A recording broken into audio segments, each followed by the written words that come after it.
So here's the conversation that's been happening in my house and with my girlfriends and people that I meet. What are you doing about school? Are you sending your kids? Should we register our son for hockey? Are we going back to dance? I get it. That is something that's weighing heavily on most parents' minds right now. What do we do? And it's in this uncertainty, it causes a lot of stress, it causes a lot of anxiety. And there's that part of us that's worried about, am I being a bad mom? Am I being irresponsible?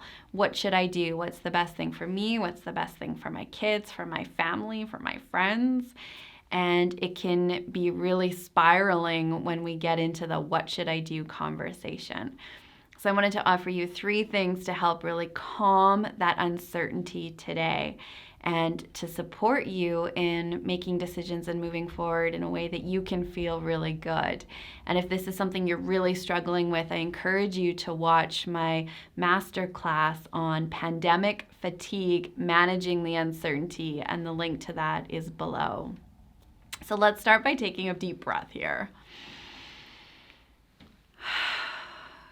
We are in unprecedented times. There's nothing to look back on in most of our history to really compare to what we're navigating right now as parents, as employees, as business owners, and that uncertainty can be really triggering. So how do we manage that? So first of all, recognizing that every major event in history, if we look to our world wars, if we looked back to the Spanish flu, there was a beginning, a middle, and an end to it.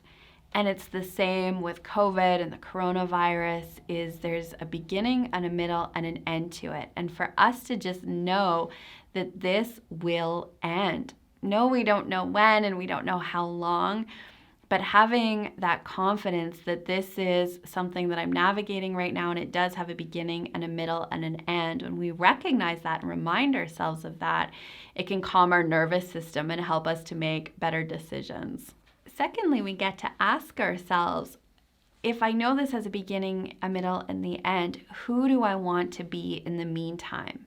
So 10 years from now, when you're looking back at this time, how do you want to have shown up? How do you want to have shown up for your kids, for yourself? When you think about telling the stories about this time in your life, really making some decisions about who do I want to have been and what are some of those qualities that you want to have embodied, to have been kind, to have been proactive, to have made the best of it. Make some advanced decisions about how do I want to show up right now. And as you find yourself maybe spinning in the uncertainty, spinning in the fatigue of all of this, just taking that breath and asking yourself, who do I want to have been? How do I want to show up here? It will help you show up as your best self. And the third thing that's been really helpful to me, and I hope that it serves you as well, is reminding myself of Napoleon Hill's words. Napoleon Hill studied some of the most successful people on the planet and codified what created their success. And one of the themes that he discovered, and he put it this way, that within every adversity, there's a seed of an equal or greater benefit.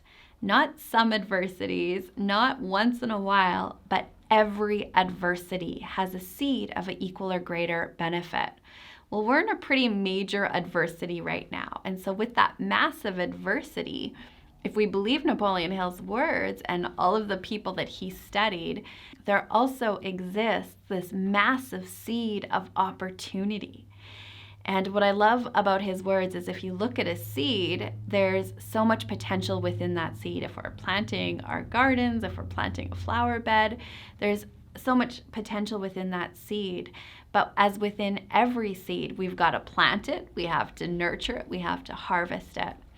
But if we know that within every adversity there exists this opportunity, let's start looking for those opportunities. Start getting curious about what good can come from this. What could go right? What could the benefits be?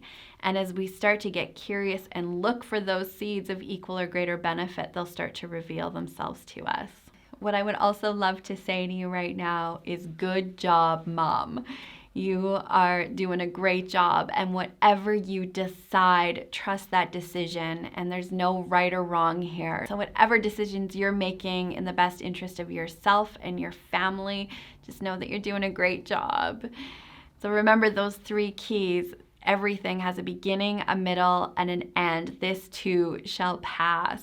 Who do I want to be in this process? Who do I want to be in the meantime? And then finally, what are the seeds of opportunity that exist in this massive opportunity? Really looking for those seeds.